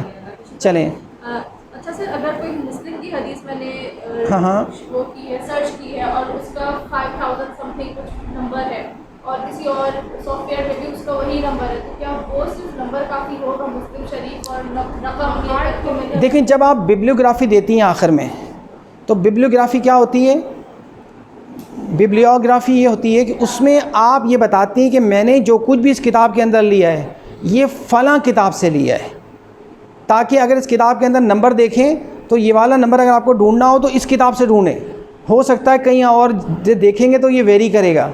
अगर कोई सॉफ्टवेयर से लिया है तो सॉफ्टवेयर लिखेंगे, ताकि जब कोई शख्स उसको टैली करने लगे, जितनी भी हैं ज़ाहिर सब जगह फ़र्क आएगा आपकी पूरी, तो एक आप कोई रखें अपना, ताकि आपको भी खुद अगर देखना। हाँ, लेकिन अगर लिंक से अगर आपको पता चल रहा है कि लिंक अलग कह रहा है, किताब अलग कह रही है, तो ऐसा हो सकता है। तो बेहतर ये है कि आप एक किताब तो ज़रूर रखें, उससे टैली कर लें और फिर उसी को स्टैंडर्ड बना के फिर किताबियात जब देंगे आप, तो अगर किसी को नहीं मिल रहा होगा यहाँ पर, तो वो किताबियात में से देखेगा कि आपने कौन सा आपने किताब ली है, ठीक है? तो उसमें वो सही होना चाहिए, ठीक है? उसे पता है, जो चेक कर रहा है उसे ये भी मालूम है कि आप यहाँ मुख्तसर लिख रहे हैं, बिलावजह में स्पेस नहीं ले रहे, और रीडर की आसानी के लिए फ़ौरन ही आप सामने लिख रहे हैं, और एक दफ़ा आपने लिख भी दिया है कि फ़लानी किताब से, नीचे आपने वो दे भी दिया एक दफ़ा। तो ये APA स्टाइल कहलाता है। आप कौन सा सॉफ्टवेयर इस्तेमाल करती हैं? इस्लाम 360 है मेरे पास। इस्लाम 316? 360। अच्छा, वो जो अभी आया है वो। सर उसमें मैंने मुस्लिम की हदीस सर्च की थी, फिर मैंने उसकी ट्रांसलेशन जब गूगल सर्च सही, अच्छा है वो। सेम एग्जैक्ट वही। अच्छा ठीक है, अच्छी बात है। मैंने उसको इस्तेमाल नहीं किया कभी। हम आइंदा ना इस पर बात भी करेंगे कि, तो अभी हमने क्या देखा है कि जो साइटेशन, अच्छा साइटेशन क्या मतलब होता है? जो हम बॉडी के अंदर लगा रहे होते हैं उसे कहते हैं साइटेशन। टेक्स्ट की बॉडी के अंदर जो हम जैसे मैंने ब्रैकेट लगाया तो मैंने, और जो बॉडी से बाहर काम होता है वो रेफरेंस होता है। ये नीचे जो लिखे हुए हैं मैंने रेफरेंस दिया है। साइटेशन का काम होता है बॉडी के अंदर, जो भी आप साइट करते हैं किसी भी चीज़ को लिखते हैं और उसके आगे हवाला थोड़ा सा लिख देते हैं, तो ये, और जो आखिर में लिखते हैं आप, वो क्या होती है? एंड नोट क्या होते हैं? जो बिल्कुल आखिर में आप कर रहे होते हैं। अच्छा, हवाशी, उर्दू में उसको कहेंगे हवाशी। हवाशी क्या है? ये इसका हाशिया है ये। और दूसरे वो जो होते हैं जो आप आखिर में लिखते हैं वो भी हवाशी होते हैं। कभी आप हवाशी नीचे लिखते हैं, कभी आखिर में लिखते हैं उर्दू में। और जो सबसे आखिर में देते हैं इसके अंदर पेज नंबर वगैरह, वॉल्यूम नंबर वगैरह नहीं होता है, वो किताबियात होता है कि इन किताबियात से आपने अपने पढ़ने के दौरान काम किया है, ठीक। अच्छा, what makes a question a good research question? क्या करें कि एक अच्छा क्वेश्चन बने, कैसे बनाएं और कहाँ से आएगा क्वेश्चन? अच्छा, मैं आपको अभी एक प्रैक्टिकल एग्जांपल देता हूँ यहाँ पे। ये देखिए, मेरा एक पेपर था 2015, मैंने एक कॉन्फ्रेंस में 2013 में अमेरिका में पढ़ा था। फिर ये आज़रबाईजान में एक इदारा था, वहाँ से छप गया, वहाँ भेजा, उन्होंने छाप दिया इसको। तो क्या है ये? उसकी हेडिंग है, एक कंपाउंड टॉपिक है, अमेरिकन मुस्लिम माइनॉरिटी। चूँकि मैंने वहाँ रहते हुए ये काम किया था, मैं वहाँ 1.5 साल तक वहाँ पे था यूनिवर्सिटी में। तो victims of Islamophobia of a pluralistic society in the 21st century, ठीक है। यानी एक प्लूरलिस्टिक सोसाइटी के विक्टिम हैं मुसलमान। यानी कितना कॉन्ट्राडिक्शन है कि सोसाइटी प्लूरलिस्टिक है, जो दावा करती है कि हम सबको लेके चलते हैं, और उसके विक्टिम है, उसका शिकार है। तो ये, अब इसमें जो मैंने क्वेश्चन बनाए, शुरू में कुछ क्वेश्चंस लिखे बैकग्राउंड में और ऊपर, वो क्या क्वेश्चंस हैं? Does Islamophobia really exist? चूँकि अगर मैं कह दूं कि है, तो सवाल ये, आप तो पहले से ही सोच के बैठे हुए कि है, रिसर्च शुरू नहीं की, काम शुरू नहीं हुआ, पेपर लिखा नहीं गया, आपने कह दिया है। तो हमने क्या किया कि हम ये, हमारा टॉपिक तो ये है, विक्टिम लिखा हुआ है, लेकिन इससे हमारी इंटेंशन का अंदाज़ा होता है कि हम क्या करने जा रहे हैं। हमने ये सवाल बनाया ताकि डज़ इस्लामोफोबिया रियली एग्जिस्ट, क्या वाकई है इस्लामोफोबिया या नहीं। हम ये काम करेंगे इसके अंदर, ठीक है, ताकि उसको फ़ौरन हमारी इंटेंशन का अंदाज़ा हो कि हमने अभी तो कोई अपना माइंड बनाया नहीं है, देखेंगे फिर बताएंगे क्या होता है। ये मैंने क्वेश्चन, दूसरा क्वेश्चन देखें, what is the current status and debate of it after a decade of 9/11, ताकि उसे पता। इस्लामोफोबिया तो अबू जहल के ज़माने से, अबू जहल को भी इस्लामोफोबिया था। इस्लामोफोबिया का मतलब इस्लाम का खौफ। तो हमने 9/11 का करके लफ्ज़ लगाया कि पोस्ट 9/11 एरा, यानी ये नहीं कि हम हमारी ज़िम्मेदारी नहीं कि उससे पहले क्या होता था। अच्छा, अमेरिका के बाहर बरतानिया में कितना इस्लामोफोबिया, वो नहीं, पोस्ट 9/11 एरा, और ऊपर अमेरिका का नाम आया हुआ है जैसे। तो what is the current status and debate of it, हम ये देखेंगे अभी इस पे क्या हो रहा है, क्या डिबेट चल रही है लोगों की, लोग क्या कह रहे हैं इस पर, क्या रिपोर्ट्स पब्लिश हो रही हैं, तो वो सब नज़र में। और कब से हम लेंगे इसको, 9/11, इससे पहले ये 2 डेकेड है, अब से लगाएं तो 2 डेकेड्स हो जाते हैं। अच्छा, फिर एक और सवाल, has post 9/11 Islamophobia replaced anti semitism and fear of communism in the US, क्या मतलब है, क्या उस वक्त था एंटी सेमिटिज़म। एंटी सेमिटिज़म क्या है, यहूदियों से जो हिटलर वाला था वही वेस्ट में था। तो क्या इस्लामोफोबिया के आ जाने से इस्लामोफोबिया ने रिप्लेस कर दिया, उसकी जगह ले ली है एंटी सेमिटिज़म की। और अभी कुछ अरसे पहले तक, जब तक कोलैप्स नहीं हुआ था सोवियत यूनियन का, फॉर्मर सोवियत यूनियन का, तो कम्युनिज़म सबसे बड़ा ख़तरा था, उससे जंग चल रही थी, सारा कुछ हो रहा था, सारा लिटरेचर उनके बारे में होता था कि भाई ये बड़ा ख़राब आइडियालॉजी है। तो अब हम ये सवाल कि क्या पोस्ट 9/11 ने के बाद से इस्लामोफोबिया ने इन दोनों की जगह ले ली है, कि इन दोनों को छोड़ के ये इस्लामोफोबिया पे लग गए हैं सब के सब, सारा पैसा, सारी एनर्जी, सारा मीडिया इस पर टूट पड़ा है। तो ये दूसरा हम और क्या डिस्कस करेंगे, is Islam really a threat to the West, जैसे वो सोचते हैं कि इस्लाम बड़ा ख़तरा है, क्या वाकई उसके लिए ख़तरा है। इस्लाम यही सिखाता है हमें कि हम दूसरों के लिए ख़तरे का बाइस बने, यह एक ब्लेसिंग है लोगों के लिए। तो ये हम डिस्कस करेंगे। हम ये नहीं कह रहे है ख़तरा, ये तो हम अभी रिसर्च शुरू करेंगे, जब हमारी काम करेंगे तो हमारा पता चलेगा कि। तो अब ये देख रहे ये क्या है क्वेश्चन जो उससे मुताल्लिक बनाएं। अगर मैं पहले कह दूँ हाँ बिल्कुल इस्लाम ये करके रख देगा, वो करके रख देगा, और शुरू में ही कह दूँ हाँ बिल्कुल है इस्लामोफोबिया फलाना है, तो क्या ये रिसर्च क्वेश्चन नहीं है।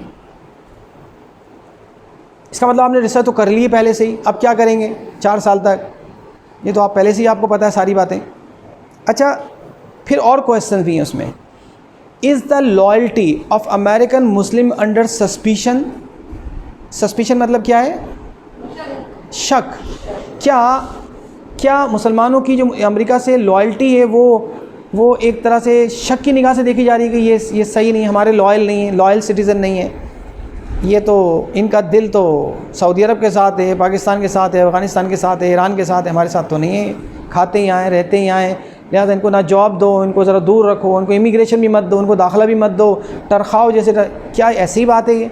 तो क्योंकि मुसलमान, तो क्या मुसलमानों की लॉयल्टी भी शक किया जाता है कि ये सही सिटीज़न नहीं बन सकते। अच्छा, what are the forms, factors and resources of it. सिर्फ रोते पीटते मत रहें, ये बताएं इसकी क्या शक्लें हैं, फॉर्म्स क्या क्या हैं इस्लामोफोबिया की। कोई एक शक्ल नहीं है। खौफ, कभी वो मिनारेट्स पे पाबंदी लगा देते हैं, कभी जो है वो हिजाब पे पाबंदी का बोलते हैं कि जी नकाब नहीं करें, कभी इस कोई उसकी एक फॉर्म नहीं है, इजहार उसके अलग अलग तरह से नज़र आते हैं हमें।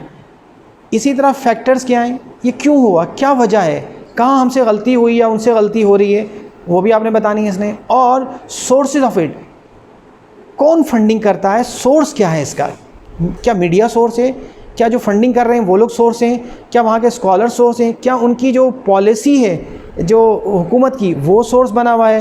तो ये हम अभी कुछ नहीं बता रहे हैं इसमें, बस हम ये क्वेश्चन कर रहे हैं कि हम ये इसको।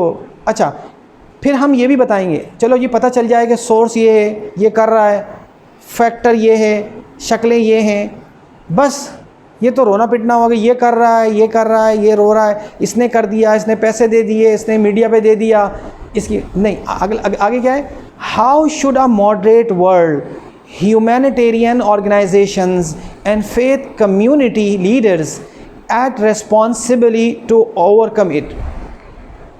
हम फिर अब ये बताएंगे कि जो मॉडर्न वर्ल्ड है और ह्यूमैनिटेरियन ऑर्गेनाइजेशन जो इंसानियत पे काम करती हैं और जो फेथ कम्युनिटीज़ हैं जो मज़हब के, चूँकि मज़हब तो नहीं नफ़रत सिखाता, जो बाकी जो मज़ाहिब की कम्युनिटीज़ हैं और उनके लीडर्स हैं, वो क्या ज़िम्मेदाराना एक्ट करें ताकि जो है ये ख़त्म हो। ठीक है, वो क्या हमारी मदद कर सकते हैं इसके अंदर।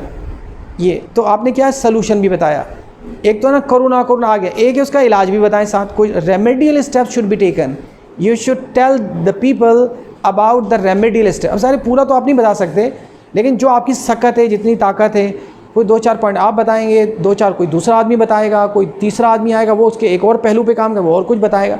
मैं सिर्फ आपको ये बता रहा हूँ कि इसको पढ़ने से आदमी आखिर तक पहुँच गया। यानी वो ये नहीं कह रहा कि इसके अंदर बस रोना पिटना ही मचाया हुआ सारा कि ये इसने कर दिया, ये नहीं है कि ठीक कैसे होगा इसका कहीं, तो कहेंगे नहीं, हमने ये भी बताया है कि मॉडर्न वर्ल्ड क्या करे, ह्यूमैनिटेरियन ऑर्गेनाइजेशन क्या करें, जितनी NGOs है ह्यूमन इंसानियत के नाम पे काम करने वाली, और जो मुख्तलिफ मज़ाहिब के लीडर्स हैं वो क्या रोल अदा कर सकते हैं इसको ठीक करने में, रेस्पॉन्सिबल रोल, और इसको कम करने में या ख़त्म करने में क्या वो कर सकते हैं, हम इसमें ये भी बताएंगे। वो हमारी कैसे, हमें पता हो कि हम क्या हेल्प मांगें किसी से। जब एक दफ़ा ज़लज़ला आया था कश्मीर में और उधर, तो लोग मदद करना चाहते थे लेकिन ये नहीं पता था कि मदद क्या करें। उन्होंने कहा जी सर्दी बहुत है, तो यहाँ लोगों ने जो कपड़े भेजे उसमें टाइयाँ भेज दी, औरतों ने अपने वो क्या कहते हैं वो साड़ियाँ भेज दी, कोट भेज दिए, पतलूनें भेज दी यहाँ से जो घर के पुराने कपड़े थे। अब ज़ाहिर है वहाँ लोगों को जो ज़रूरत थी, वहाँ खाना पीना नहीं था, वहाँ बच्चों का दूध नहीं था, फिर ये चीज़ें वो पहनते नहीं हैं जो उनको टाइयाँ भिजवा दी या उनको साड़ियाँ भिजवा दी है, उनको तो एक नॉर्मल सर्दी वाला कपड़ा चाहिए था जो था। तो मदद करना चाहते थे लेकिन उन्हें ये नहीं पता था कि क्या भेजें, कैसे भेजें और कौन लेके जाएगा। तो वो भी तो जो पढ़ेगा उसको खुद ब खुद चीज़ें समझ में आ जाएंगी कि भाई इसका सोर्स ये है, इसकी शक्लें ये हैं और इससे क्या, ये एक पहलू इस पर हमने डिस्कस किया। ये थे हमने क्या सीखा इस वक्त कि एक प्रैक्टिकली कि एक जब कोई काम कर, अच्छा और भी सवाल बन सकते हैं, फिर कोई बात आपको याद आ जाए, ये फिर आपने पढ़ा बहुत सारा लिटरेचर, आपको याद आ गया कि इसके अंदर तो ये भी एक पहलू है, तो आप उसको भी ऐड कर दें इसके अंदर। अच्छा, इस्लामोफोबिया चूँकि एक बहुत बड़ा हॉट टॉपिक है आजकल का, जैसे अब अगर कोई मज़ीद मिसाल के तौर पे मैं आपको से बता रहा हूँ कि पहले काम मैंने कर लिया, अब कोई दूसरा आर्टिकल लिख रहा है इसके ऊपर, तो वो क्या करे, यानी वो एक और एंगल ले सकता है इसी पे, लफ्ज़ यही रहेगा एंगल, अब नया लफ्ज़ कहाँ से लेकर आए, जो इशू है वो ये इतना बड़ा इशू है उसको कैसे। तो अब क्या किया मैंने, देखो ये वो तो थे वो सवाल जो मैंने किए थे। अब ऐसे ही अगर मैं अब काम करूं या कोई काम करे या कोई और एंगल देना चाहे किसी चीज़ को, तो क्या है, जैसे what is the relationship between the radicalisation and Islamophobia. Radicalisation समझते हैं ना आप लोग, यानी आदमी को जो रेडिकल बनाते हैं, रेडिकल का मतलब कि जो एक्सट्रीमिस्ट बनाते हैं, रेडिकलाइजेशन का मतलब जो आदमी को एक्सट्रीमिस्ट बनाते हैं, ये तो इसको कहते हैं कि रेडिकलाइजेशन हो रही है पाकिस्तान में, यानी लोगों को शिद्दत पसंद बनाया जा रहा है। जी हाँ, तो क्या इसका यानी आप उधर दबाएंगे मुसलमानों को, इस्लामोफोबिया करेंगे, उनसे नफ़रत करेंगे, तो ये रेडिकलाइजेशन बढ़ेगा यहाँ पर, तो ये उसकी वजह है। यानी अब ये हाँ, फिर आप उसको डी रेडिकलाइज कैसे करें। डी रेडिकलाइजेशन ये एक दूसरा प्रोसेस है कि उनको ठीक बनाने के लिए, सॉफ्ट बनाने के लिए फिर क्या तरकीब की जाए। तो इदारे हैं ऐसे जो इनको इंक्यूबेटर्स पे रखते हैं, जो लोग ज़्यादा सख्त किस्म की हों उनकी ट्रेनिंग करते हैं, सेमिनार कराते हैं, उनको खिलाते पिलाते हैं उनका, ताकि जो है उनका इलाज करवाते हैं कि भाई ये क्यों इतने सख्त हैं। ये भी एक बीमारी है ना नफ्सियाती, कि आदमी बहुत ज़्यादा इतना एक्सट्रीम पे चला जाए। तो अब देख रहे हैं आप दूसरी स्टडी शुरू कर दें इसमें, what is the relationship between the radicalisation Islam हो, कि अगर वो वहाँ से कम करेंगे तो ये यहाँ से कम हो जाएगा। तो क्या आप ये नहीं कह रहे कि ये ऐसा है, आप क्या कह रहे हैं, मैं वो रिलेशनशिप बताऊंगा कि क्या इनमें कोई ऐसा रिलेशनशिप है या नहीं है, कहीं ऐसा तो नहीं इसकी वजह से हो रहा हो। ये आप क्या एक स्टडी हो चुकी है, आप उसी पे एक दूसरी स्टडी कर रहे हैं। आगे चलते हैं। Is radicalisation a response to Islamophobia, यानी रेडिकलाइजेशन कुछ नहीं है, सिर्फ इसके कि उसका रिस्पॉन्स है। क्या आप इसका क्या करके आपने सवाल किया है? या इज़ इस्लामोफोबिया प्रेफरल इशू, ये शायद बंद होने जा रहा है, पता नहीं है, in the light of the serious threat pose by radicalisation, या ये एक सीरियस इशू है जो रेडिकलाइज लोगों ने इसको पोज किया है, यानी इस्लामोफोबिया से। अच्छा, what are the roots of it, पहले भी हमने किया है, कुछ चीज़ें आप ले भी सकते हैं, पुरानी जो स्टडी हुई आपके, मैंने कहा था what are the factors, what are the sources, आपने रूट्स कर दिया इसको, what are the sources of it, आपने इसको रूट्स कर दिया जी। तो आप कर सकते हैं ऐसे भी ना। और देखें इसको, इसी स्टडी को सेकंड जो हमने दोबारा से लिखा, what are the impacts of radicalisation in Islamophobia on religiously diverse societies. Religiously diverse societies जैसे वेस्टर्न सोसाइटीज़ हैं, उनमें बहुत रिलीजन है। तो अब सवाल ये कि अगर ये बाकी रहेगा रेडिकलाइजेशन और इस्लामोफोबिया की वजह से रेडिकलाइजेशन हो रहा है, रेडिकलाइजेशन के हमें नुकसान आते हैं, इस्लामोफोबिया के उनको, तो रिलीजियसली डाइवर्स जो बैकग्राउंड वाली सोसाइटीज़ हैं उन पर इसके क्या नुकसान हो रहे हैं। यानी इसको हम एक तरह से बता देंगे, अगर इसको ठीक नहीं किया, इस्लामोफोबिया ठीक नहीं हुई, रेडिकलाइजेशन ठीक नहीं हुई, तो उन पे क्या इसका इम्पैक्ट पड़ेगा। अच्छा, नीचे देखें, what are the effects of Islamophobia on Muslim living in the West. जो वहाँ मुसलमान रह रहे हैं उन पे इस्लामोफोबिया का क्या असर पड़ रहा है, उनकी जॉब्स नहीं मिल रही, वो सोच रहे हैं छोड़ दें, और वो डरे हुए रहते हैं, वो बड़े डिफेंसिव मोड में बात करते हैं, क्या उन पे क्या असर पड़ रहा है। ये आप कुछ कह रही थी, सॉरी मैंने आप कुछ बोल रहे, अच्छा आ गए। तो पहला था कि उस सोसाइटी पे क्या असर पड़ रहा है, वहाँ जो मुसलमान रह रहे हैं वो उनके ऊपर क्या असर पड़ रहा है, ये बताएंगे आप। अच्छा, हाउ टू रेजिस्ट इस्लामोफोबिया, कैसे हम इस्लामोफोबिया, ज़ाहिर बड़े पढ़ने वाला समझ जाएगा कि इसके जो डाइवर्स बैकग्राउंड की रिलीजियसली डाइवर्स सोसाइटीज़ पर बड़ा नेगेटिव इम्पैक्ट पड़ रहा है, तो फिर क्या करें। तो आप कह रहे हैं कि हाउ टू रेजिस्ट इस्लामोफोबिया। अगर इसको रेजिस्ट करेंगे तो रेडिकलाइजेशन का प्रोसेस स्लो हो जाएगा। तो इस्लामोफोबिया को कैसे रेजिस्ट करें, हाउ, यानी एक तो वो है कि आप लड़ने पे तुल जाएं, मारने में नहीं, यानी हम इस पे बात नहीं करेंगे कहीं, बल्कि कौन से मॉडर्न तरीक़े हैं, वो कौन से ऐसे फोरम्स हैं, वो कौन से ऐसी काम हैं जो करें जो बिल्कुल एक लीगल वे में हों और ठीक तरीके से हों और एथिकल हों और लीगल भी हों, वो हम करें तो इसको हम रेजिस्ट कर सकें। ठीक है। अच्छा, what are the causes behind the religiously driven hate towards others. हम कह रहे हैं कि वो कौन सी वजह हैं जो मज़हबी तौर पे ड्रिवन हो, यानी मज़हब से निकाले हुई जो नफ़रत हैं दूसरे इंसानों से मुताल्लिक़, जो मज़हब की बुनियाद पर नफ़रतें हैं, उसकी क्या वजूहात हैं। उसकी वजूहात मज़हब में नहीं है, हम ये डिस्कस करेंगे। तो फिर क्यों एक पक्का मुसलमान जो है बड़ी नफ़रत कर रहा है या बड़ी इस तरह की बात कर रहा है, तो हम बताएंगे कि what are the causes behind the religiously driven hate towards others.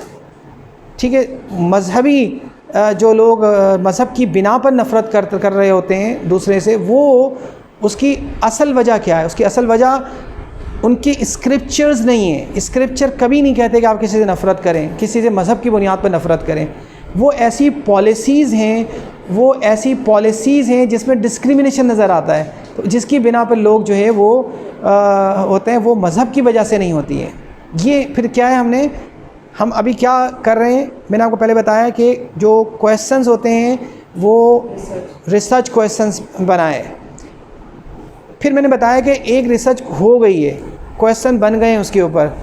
आपने अब ये नहीं सोचना कि मैं कहाँ से एक नई चीज़ बनाऊँ, मैंने उसी पे ही, आप देखें दूसरी स्टडी की लोगों ने की, कुछ ऐड कर दिया इसमें, तो और फिर एक एंगल निकाल लिया कि इस्लामोफोबिया का ताल्लुक़ रेडिकलाइजेशन से है क्या, ये जैसे जैसे वो बढ़ता है यहाँ से रेडिकलाइजेशन बढ़ती है, फिर कैसे इसके रूट्स क्या हैं और कैसे इसको रेजिस्ट करें एथिकल वे में, लीगल वे में, और इसके नुकसानात क्या हैं वेस्ट के लिए, जो वेस्ट के मुसलमान हैं उन पर इसका कैसे नेगेटिव इम्पैक्ट पड़ रहा है, और फिर ये जो रिलीजियसली ड्रिवन हेट्स होते हैं वो उसके पीछे असल वजह क्या होती है।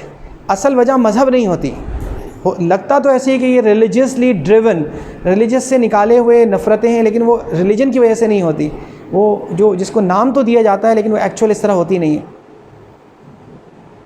अच्छा, व्हाट ड्राइव्स ह्यूमन बीइंग्स, फिर हम ये भी साथ बात करते हैं उसमें कि वो कौन से चीज़ें हैं जो ड्राइव करती हैं, जो इंसान को मोटिवेट करती हैं टू कमिट वायलेंट एक्ट्स। हम इसको भी अगर आप और बढ़ाना चाहें उसको, तो आप इसमें आगे ये भी आप समझते हैं कि आपकी स्टडी में और आगे जाना चाहिए, तो आप ये कह दें कि ये जो रेडिकलाइजेशन है ये वो कौन सी वजूहात होती हैं जिसकी वजह से इंसान एक वायलेंट एक्ट करता है। साइकोलॉजिकल इम्पैक्ट डालते हैं उसके अंदर, या उसके सोशल रीजंस दे दें, या इकोनॉमिक रीजंस दे दें, जब उनको नौकरी नहीं मिलती, यूथ इंगेजमेंट नहीं है, आप जैसे उसको मोड़ना चाहें, जिधर ले जाना चाहें आप उसको बढ़ा सकते हैं। ऐसे ही आपने ये कि what drives human beings to commit violent acts such as murder and suicide and to reject peace and harmony। उसकी वजह रिलीजन नहीं है बल्कि उसके कुछ सोशल और इकोनॉमिक फैक्टर्स हैं, या और कोई डिस्क्रिमिनेशन पर बेस्ड पॉलिसीज़ हैं, या कोई ऐसा वजह है जो वो फिर आप इसके अंदर डिस्कस कर सकते हैं कि वो मज़हब नहीं है बल्कि आगे लिखा है is there any ideological and religious justification for such aggressive acts. लोग जो कर रहे हैं क्या हम जस्टिफाई करने जा रहे हैं कि नहीं, जब इस्लामोफोबिया होगा तो रेडिकलाइजेशन होगी, ये ठीक है, और इंसान को खाना नहीं मिलेगा तो वो तो मर्डर और सुसाइड करेगा, तो क्या हम ये जस्टिफाई करने जा रहे हैं? हमने ये नहीं कहा, हमने कहा इज़ देयर एनी आइडियोलॉजिकल और religious justification for such aggressive acts. क्या किसी कहीं इसकी जस्टिफिकेशन मिलती है कि अगर खाना ना मिल रहा हो और माशी नाइंसाफ़ी हो तो आप दूसरों को मारें? तो क्या इसकी, हम इसको डिस्कस करेंगे ताकि पता चल जाए कि हमने कोई फ़ैसला नहीं किया अभी तक, ये हमने ये सीखा अभी। अच्छा, ये तो था एक। अब आप बताएं इसमें आपको कोई प्रॉब्लम इसमें कि जो रिसर्च क्वेश्चंस हैं, रिसर्च क्वेश्चन आप सुनते हैं, हमने बैकग्राउंड सीखा, टॉपिक को सीखा, लिटरेचर रिव्यू देखा, ये सब एक प्रपोज़ल के हिस्से होते हैं। हम एक एक करके कुछ प्रैक्टिकल क्वेश्चंस मैंने आपको दिए, मैंने आपको ये भी बताया कि एक स्टडी के साथ आप कोई दूसरी तरफ निकल जाएं, उसको बढ़ाना हो तो फिर उसका थोड़ा सा और आगे उसके अंदर कुछ चीज़ें ऐड कर दें, उस तरफ आप चले जाएं, थोड़ा सा और उसको वाइड कर दें। आपको लग रहा हो कि मेरी स्टडी तो 4 साल की है, मुझे और कुछ करना है, ठीक है।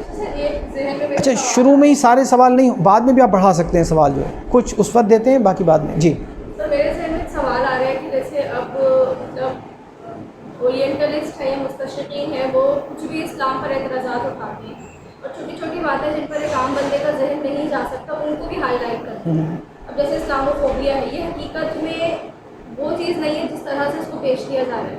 तो सिर्फ इस तरह के एतराज़ात को उठाने के बाद क्या हम बहसीत मुसलमान हमें उनको एड्रेस करके और हाईलाइट करना चाहिए कि हमें उसको, यानी वो जो एतराज़ उठा रहे हैं कि हम उनको इम्पोर्टेंस दे के उनका रिप्लाई करें, या हम उनको छोड़ दें, वो कह रहे हैं कि वो एक फजूल बात कह रहे हैं, हमें उनकी बात को क्यों इम्पोर्टेंस दें? तो हमारा रवैया इस पर क्या होना चाहिए? क्योंकि जितनी बार इस्लामोफोबिया भी हुई तो सर बहसीत मुसलमान ने दुख तो होना कि इस्लामोफोबिया को यानी इतना मतलब एक मनफी तासर दिया जाता है। तो सर इसमें फिर हमारा क्या रवैया होना चाहिए रिसर्च के पॉइंट कि हमें इनकी चीज़ को अहमियत देनी चाहिए या हम छोड़ दें कि ये तो गलत बात कर रहे हैं? चलिए आप लोग बताएं क्या करना चाहिए। सर आई थिंक जवाब हमें दायरे अदब में देना चाहिए, क्योंकि अगर हम इसका जवाब नहीं देंगे तो ये चीज़ फैलेगी। क्योंकि जाहिर सी बात है, मतलब इमाम मुस्लिम को हमारे मसहब के लिए नहीं मानते। जी सर, जिस तरह आपने भी रिसर्च में बताया, इसमें तो इतनी सारी डायमेंशन हैं कि उसमें हमने उनको बताया कि ना सिर्फ हमारे साथ ज़्यादती होगी बल्कि आप भी उनकी लपेट में आ जाए।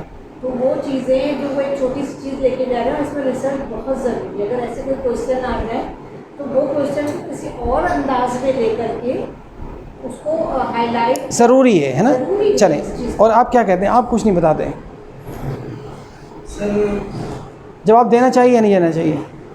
मेरे सर एक चीज़ तो ये है कि जब बायस नहीं होना, शुरू में जो है कल के लेक्चर में भी ये हुआ था कि बायस नहीं होना, जब मैंने बैठ कर पूछा था कि पहले से ही आप एक जजमेंट दे देते हैं, तो आप इनके साथ रिसर्च पेपर में लिखते नहीं दे रहे, लेकिन आप खुद तो इसी तरीके से है ना कि ठीक। मैंने उनको बताना है। देखिए, सोचने पे पाबंदी नहीं है, पहरा सोचने पे नहीं है। आप जो बिलीफ रखते हो, जिसे आपकी लाइकिंग डिसलाइकिंग हेट लव जिससे भी हो, लेकिन हम तो बात करें जब प्रपोज़ल बनाएं, जो पेपर वर्क हो, डॉक्यूमेंटेशन हो, राइटिंग हो, उसमें ये सब चीज़ नहीं होनी चाहिए, ताकि आपकी मोहब्बत नफ़रत पे तो कोई नहीं मना करता, जो चाहे करें आप, लेकिन मना ये है कि इसका एक स्टैंडर्ड फॉर्मेट है, उस वक्त आप ये ऐसे अल्फाज ऐसी चीज़ें इस्तेमाल ना करें जिससे ये पता चले कि आप रिसर्चर नहीं हैं। रिसर्चर तो हक़ की तलाश में निकला होता है, यानी एक तरह किसी भी फील्ड में आप तो बाइस्ड हैं, प्रेजुडिस हैं, पहले से आपका माइंडसेट है, आप अपने माइंड में जो कुछ है उसको जस्टिफाई कर और उसको लेजिटिमाइज़ करने के लिए आप जो है उसको जो है काम करना चाहते हैं। ये तो दिमाग में हर किसी के होता है। आपकी जो भी बिलीव्स हैं, जो भी आप जो चाहे करें, लेकिन सिर्फ बात ये हो रही है कि प्रपोज़ल जब राइटिंग होती है उसका अंदाज़ और उसके आदाब वो डिफरेंट होते हैं, ठीक है। नेचुरली तो आप उसको करेंगे, आप ये मुनाफिकत है या कुछ भी जो भी बोलें आप उसको, लेकिन नेचुरली तो आदमी की होती है, किसी न किसी से इंसान की सोल अटैचमेंट होती है, आपकी ज़रूर पसंद नापसंद होगी, वो एक अलग, वो आप दिल में रखें। लेकिन जब प्रपोज़ल, जाहिर ना किया जाए, क्योंकि प्रपोज़ल में तो फिर आपको प्रपोज़ल अगर आपको अप्रूव कराना है तो उसके जो स्टैंडर्ड हैं उसके मुताबिक आपको चलना होगा, ना सिर्फ ये कि अपने दिल के मुताबिक, जो आपके दिल में, आपको तो वहाँ का जो क्राइटेरिया है, जो प्रोटोकॉल है उनका, उसके मुताबिक आपको जाना होगा। तो आपके चांसेस बढ़ जाते हैं कि आप उस बेहतर एक्सेप्ट होते हैं उसमें। जो गाइडलाइन होती है या उसके मुताबिक हमें चलना होता है, तो गाइडलाइन तो यही कहती है कि आपकी साइटेशन ऐसी हो, आपके अल्फाज ऐसे हों उसके अंदर।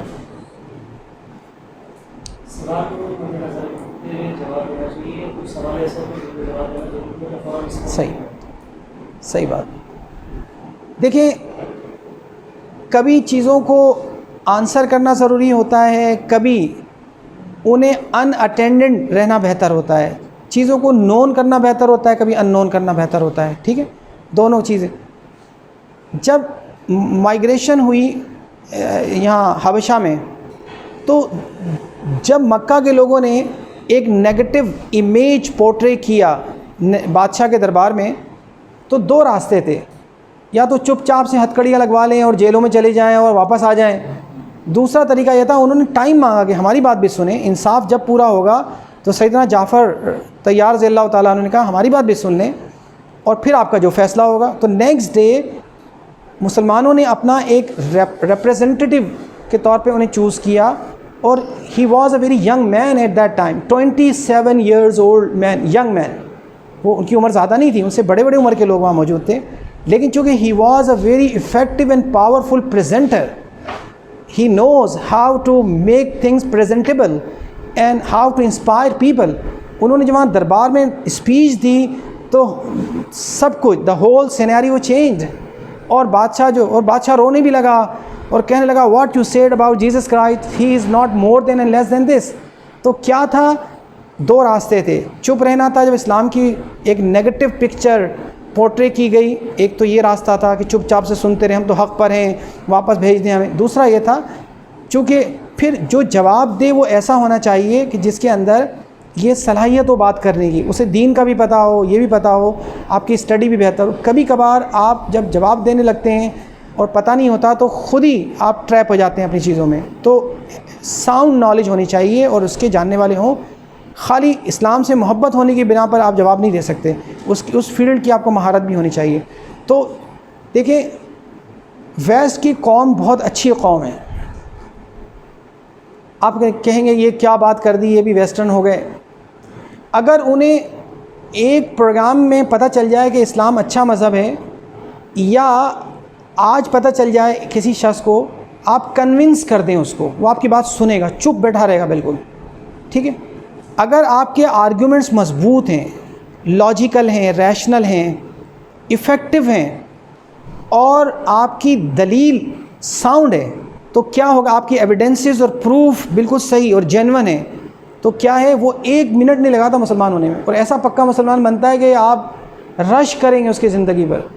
वो तहज्जुद गुज़ार मुस्लिम बनता है। उनकी औरतें ऐसा रहती हैं कि आप तसव्वुर नहीं कर सकते कि, और जो कन्वर्टर्स हैं, their life is an eye opener for us. हम नहीं उनको फॉलो कर सकते, क्योंकि जिस दिन उसको ये पता चल जाए अच्छा वजह क्या होती है ऐसी, और बहुत अच्छा मुसलमान बनता है। वजह ये होती है कि वो पहले से ही झूठ नहीं बोलता, वो पहले से ही सुबह उठता है। जो असल अंग्रेज़ है वो सुबह 4 बजे उठता है, पहले कुत्ते को लेके जाता है, उसे पोटी पेशाब करवाता है, घुमाता फिराता है, फिर आके नहाता धोता है, मतलब उसकी लाइफ बता रहा हूँ। तो फिर उसके बाद वो सुबह ही सुबह चला जाता है जॉब पे, और फिर वो झूठ नहीं बोलता, बेईमानी नहीं करता, और कमिटेड है अपने, और बड़ा मेहनत से काम करता है अपनी सारी चीज़ें। उसमें इस्लाम की कमी होती है। जब मुसलमान होता है उसको समझ आती। हाँ, हम मुसलमान होते हुए भी अगर हमें पता भी होगा हम गलत हैं, तब भी हम उसे जस्टिफाई करेंगे। ये मेरा दोस्त है, मेरा बेटा है, मैं हूँ, मैं कैसे मान लूँ, मेरी बेइज्जती हो जाएगी।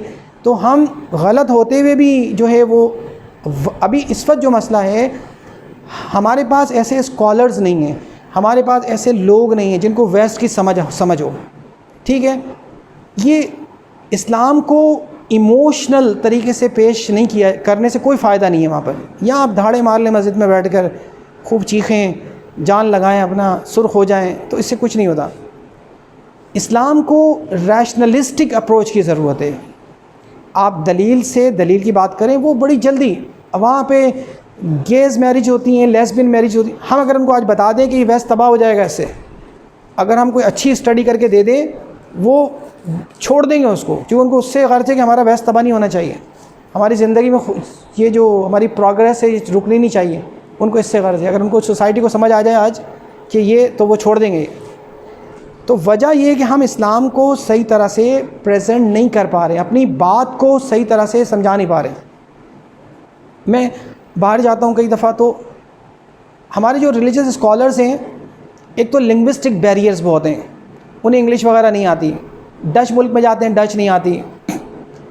वो पता कैसे जाते हैं हमारे जो स्कॉलर्स हैं, यानी उनकी बड़ी खिदमात हैं, वो बड़े अल्लाह वाले, बड़े नेक लोग हैं, लेकिन जो मसला है वो ये होता है कि उनकी नीयत पे शक नहीं है, उनके उस पर नहीं है वो। लेकिन मसला क्या है, जब जितने बड़े बड़े स्कॉलर्स यहाँ से जाते हैं, सिवाय चंद एक के, चंद एक तो बहुत क्वालिफाइड हैं, लेकिन ज़्यादातर का हाल जो है, एयरपोर्ट पे BMW गाड़ी खड़ी होती है उनको लेने के लिए, या लेमोज़िन खड़ी होगी, फिर वो एक बहुत अच्छे से होटल में या किसी बहुत अमीर मुरीद या मोतक़िद के घर पे रहते हैं। ठीक है, उसके बाद उसको पूरा शहर घुमाता है, वो अपनी शेरवानी में होते हैं, वही सारा पूरा इस्लामी तरीके में। और फिर जाते हुए उनसे पूछा जाए कैसे ये लोग हैं, वो कहते हैं तो काफिर जहन्नमी लोग हैं, और ये इन्होंने सारा बेड़ा गर्क किया भाई। ठीक है, तो उनको सोसाइटी की चाहे 100 साल भी वो चक्कर लगा ले, समझ नहीं आएगी। हाँ, एक दिन उनको एयरपोर्ट से कहा जाए तुम टिकट लो यहाँ से, ये जो कार्ड होता है, बस में बैठो, शहर जाओ, होटल में खाना खाओ, फिर पता चलेगा हलाल हराम क्या होता है, ढूंढो। एक दिन पुलिस स्टेशन का चक्कर लगा के आओ, एक दिन बाज़ार का चक्कर, फिर लोग तुम्हें घूरेंगे तो फिर पता चलेगा, लोग कमेंट देंगे तो पता चलेगा। फिर उनको कुछ दिन ऐसे रखो, फिर उनसे पूछो कि क्या करना चाहिए अब, तो फिर उनको समझ आएगी इस्लाम की।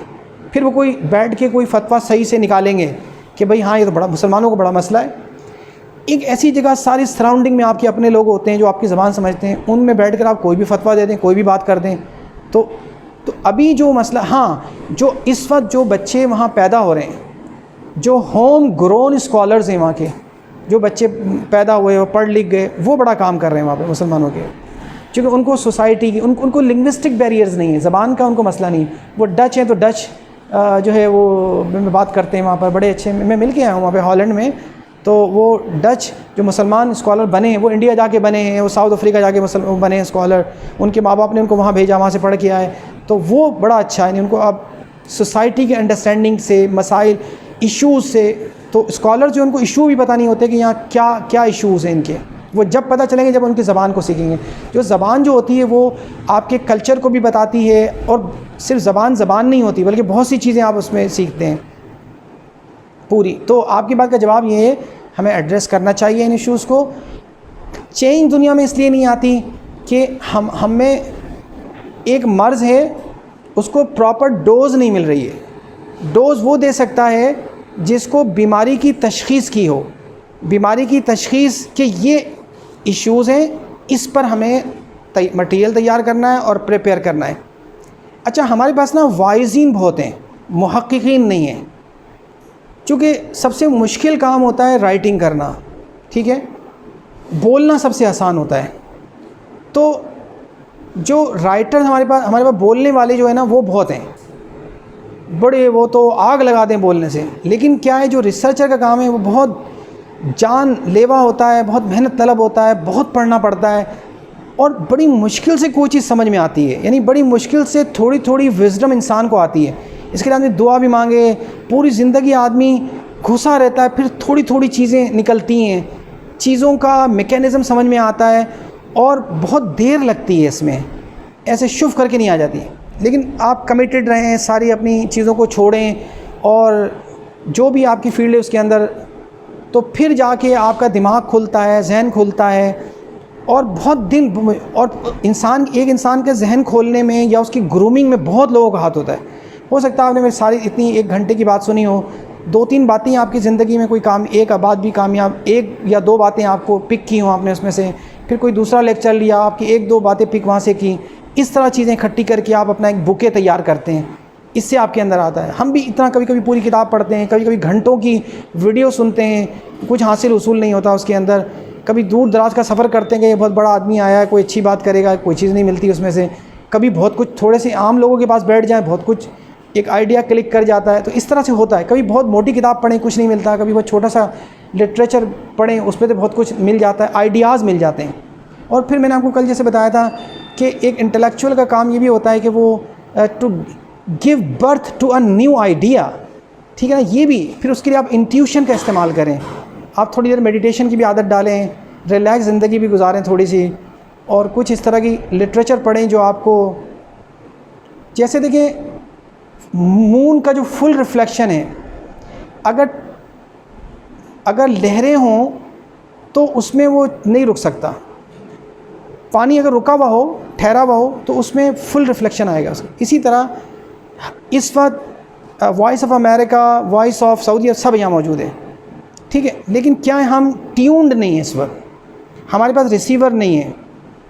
तो अगर हम अपने आप को थोड़ा सा ट्यून करें, बेहतर बनाएं, तो आइडियाज़ भी आते हैं, नए नए आइडियाज़,